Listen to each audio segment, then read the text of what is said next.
A day in my life as walang obligasyon.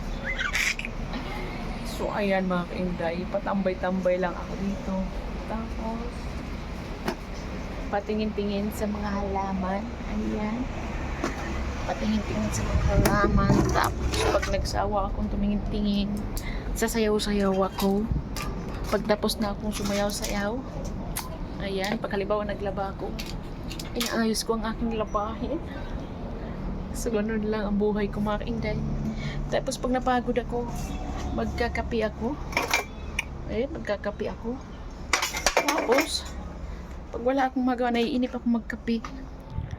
Hihiga ako dito sa aming sopa. Ayan. Pag napagod naman ako, humiga sa aming sopa. Manonood ako ng TV. Pag nagsawa na akong manood ng TV, alamin mo na tayo. Ayan, sa amin. Pag napagod na akong manood ng TV, ay hihiga na ako dito sa aming kama. So, ganun ang buhay ko mga kainday. Ang sarap ng buhay ko.